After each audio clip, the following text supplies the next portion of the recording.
everyone, my name is Alexa. I like to go by Lex. Welcome to my YouTube channel, Sandals and Steel Toes. You'll see a lot of us outside in the garden this season. A little bit about me. I have two sons, Anthony, Lucas, and my husband is Carmen. Carmen and I are going on our 16th year of being in a relationship, and we will be celebrating our 10th wedding anniversary in October of this year. I had my very first garden about 5 years ago. It was a very small container garden at our apartment, but every year since then, I've made an effort to grow something in the space that I've lived in. So we have owned our property here in Ohio for 4 years. I've been spending a lot of time researching, educating myself, and all of these things combined has given way to the garden space that you see behind me here for this year. I wanted to walk through with this first garden tour and just show what's going on in the garden right now. It doesn't look like much. I live in Zone 6A in Ohio, so we're at the very beginning of our growing season right now. We have had some really crummy weather, freezing temperatures.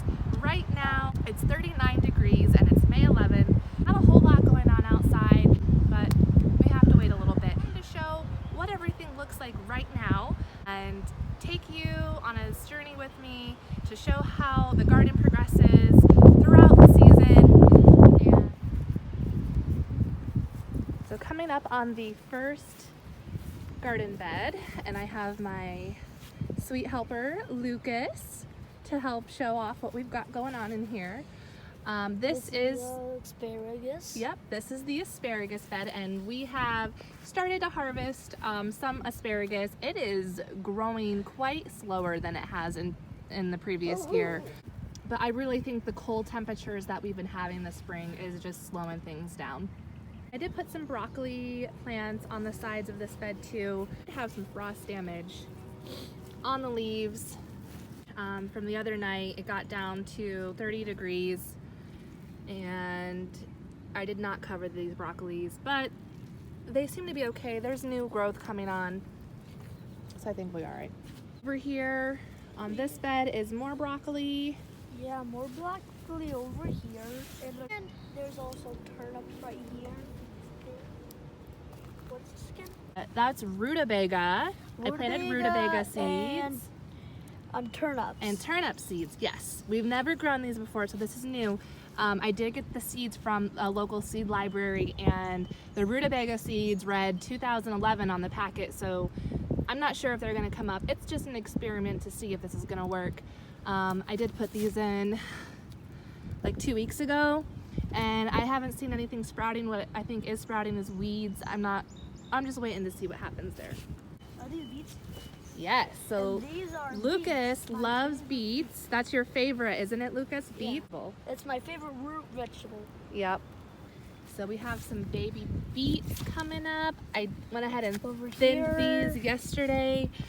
We've got Jupiter beets and a couple rows of early wonder beets. So we got something coming up here finally. In this bed, more broccoli.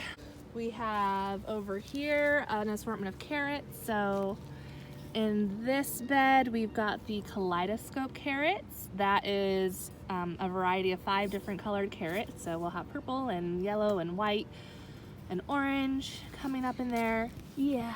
This row here is the Denver half longs. Yep. Yep. I don't know what these are, but I'm just going to say yep. And these are the short and sweet carrots, so those ones will be smaller. And I did thin them out a little bit yesterday.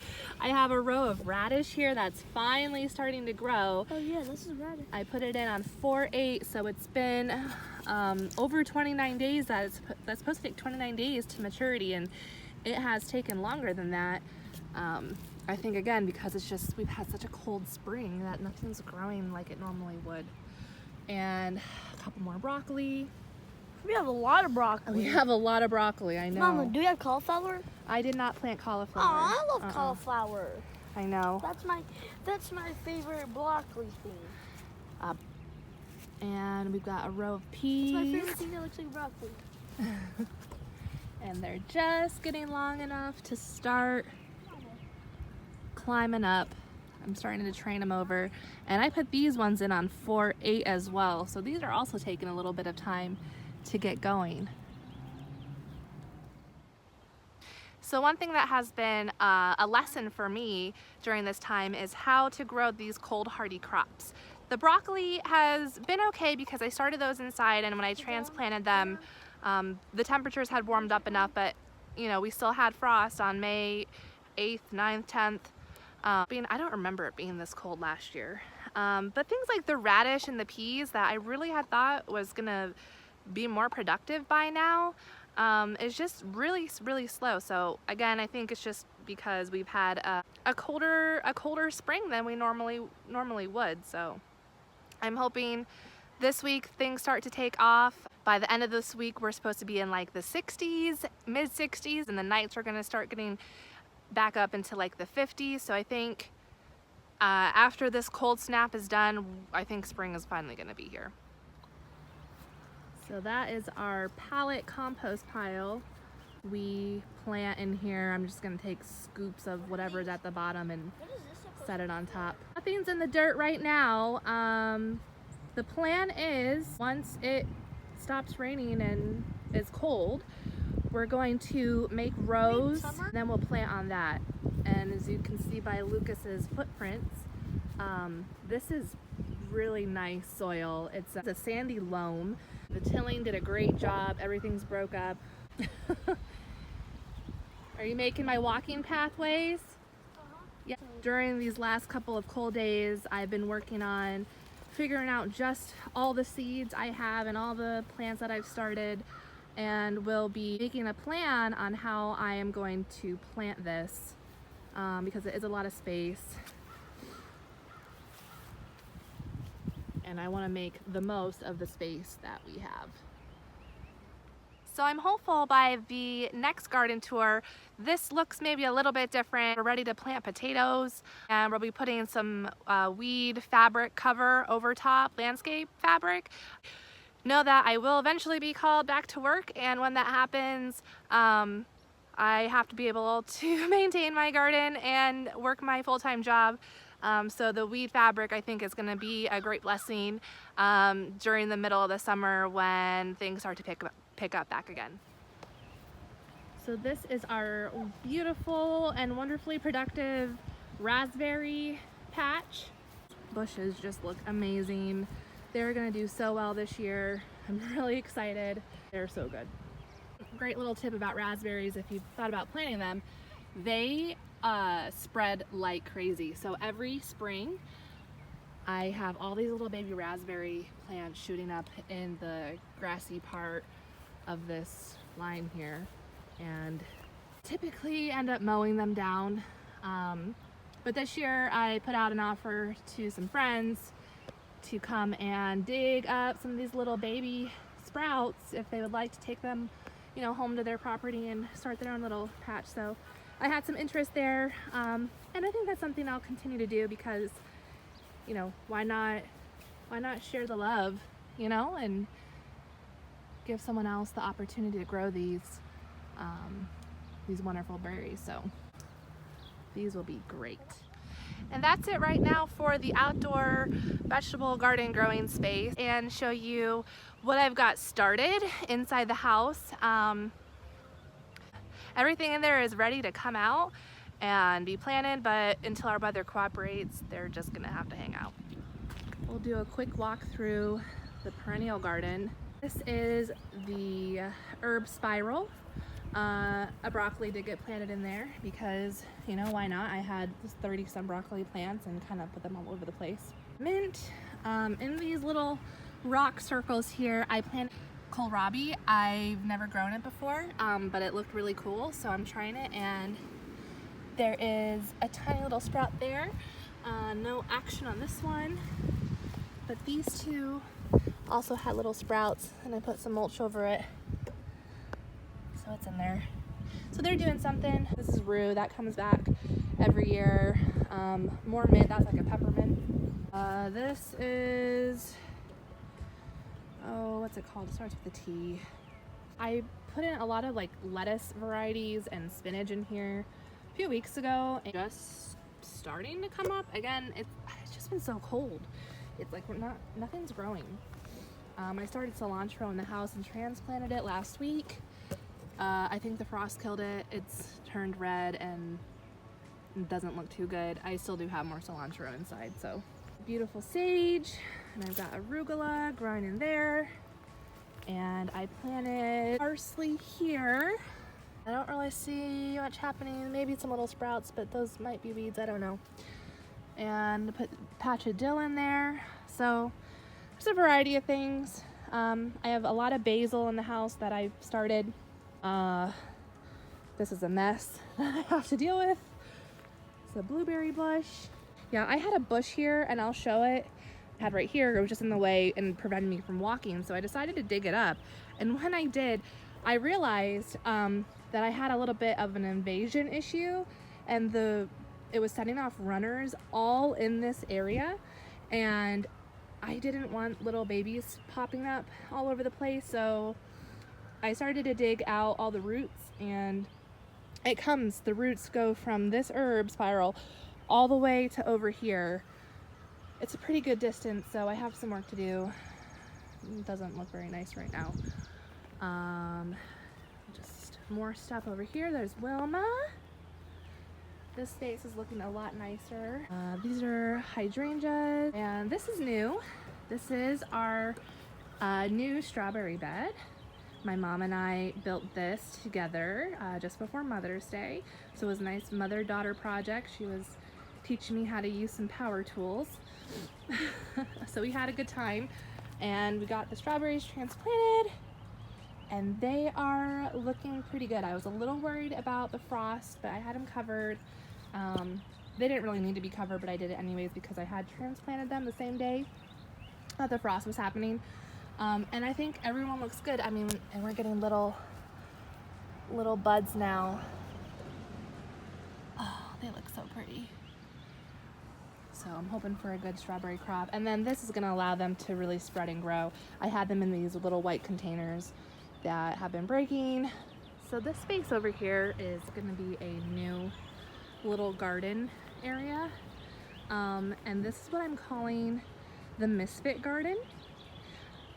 So it's just over in my side yard, and this is where all of the misfit plants that have either grown too big in a certain area and I split them, or seeded themselves somewhere they shouldn't have been and they're getting transplanted. So this is that bush I was talking about that sent out crazy runners everywhere and was gonna invade my entire perennial garden. I don't know what it's called. So if you know, leave a comment so I can know what this is called and research it a little bit. But this is what the leaves look like, kind of these little spear things. So it's over here in timeout by itself, and if it wants to spread out runners over here and do whatever it wants, I don't care. So the rest of the little misfit garden, as of now, I had a yucca plant that put itself in the middle of my driveway, and it got moved, and it doesn't like where it is right now. It's looking pretty poopy, but I hope it bounces back. Forsythia, these things spread like crazy here. This whole area used to be a giant forsythia patch, like a wild patch. It looked insane. There are some white daisies that overtook my side garden, and I moved a crop of them over here. So this is going to be kind of my little wild garden space. No rhyme or reason to what goes over here. I'm calling it the Misfit Garden. There's this little misfit. If you're local to me and need hostas, these hostas are getting insane. So definitely can split the hostas anytime if you need hostas. These shrubs up front, they do not like to grow because they don't get much light, because the trees take all the light. So I'm hoping that they grow once we get our trees trimmed up. This is a really pretty bush that has big white snowball flowers that come on it. That'd be really nice. The garden on the side of the house. really pretty flowering almond. Transplanted it last year from my mom's house, and I don't think I'm gonna have flowers this year. It's working on new growth, but it's so pretty. It's such a dainty pink flower that comes on it in early spring. I've got gladiolus bulbs that are coming up, so those are gonna be nice. A bunch of lilies and iris and azaleas under that tarp or annual flowers that I started. Trying to make a little greenhouse effect there. Seems to be working pretty good. So all kinds of stuff over here. Last little bit of the outside space. Over here, this is also kind of a mess, but I've got onions growing in here, more sage, more mint. The lupine are looking amazing. I did not get any lupine blooms last year. The year before I did, and they were gorgeous. I think easy to say these are one of my favorite flowers. So pretty. Can't wait for those. I hope they bloom this year. It's our gutter riverbed. When we have heavy rain, this thing fills up like a little river and drains it away. Another peony. This is the good one.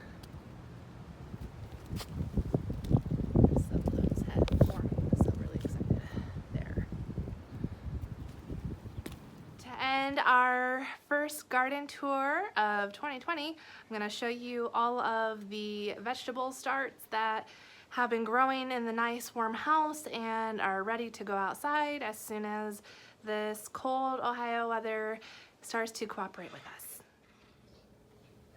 So the tomatoes are looking okay. I think they could look better. I've got some yellowing on the bottom leaves. They're looking like they want to go outside. But I have all kinds of varieties in here. There's more in here. These ones look even a little sadder because they're in smaller pots. I never up-potted these ones. And they're looking a little droopy. Some lemon basil smells so good. That's Genovese basil here. These are sweet banana peppers. These ones are looking really nicely. And also in this row are sweet banana peppers. I got some sweet bell peppers back here. They are slow to grow. You can see they are just tiny. So trying to keep them warm. And then I started some more seeds on the 29th of April. Another video I have shown starting seeds in plastic baggies and to speed up germination with a heating pad. Most of the tomatoes germinated in like 4 or 5 days, and I have a Corbaci pepper from Baker Creek that germinated. Took about 10 days for that. We've got nice sprouts going on, so I got the lamps on them to help speed them up a little bit quicker. I mean, that'll be a little bit later in the game, but it stays pretty warm in this region. Through October, we have what's called like an Indian summer, so early October it gets still really hot, and I think that those tomatoes will be fine. They'll just produce a little bit later, which is fine. I did start some beans in the house. I don't really know why I did. I thought for some reason it would help, but now I'm just getting a little bit of a mess. The runners are tangling up on themselves, so we'll see how well they transplant. If they don't, I'll just seed more direct. I got cucumbers in here and okra, more tomatoes, and this one, some squashes and sugar baby watermelons, more squash over here. This is a big pumpkin. I mean, these are just taking off. I really need to get everything outside. That is the indoor quote-unquote greenhouse area. So I really appreciate you taking the time to walk through my garden with me today. I hope to put up garden tours regularly throughout the growing season, but I'll be sure to update you all on how things are growing. I really hope by the next time I do one of these, there is more going on in the vegetable garden out back. If you liked this video, please click that like button and subscribe so you can get new videos as they come up. Leave a comment, feedback, I'd love to hear it. Thank you all so much. Have a wonderful day. Bye.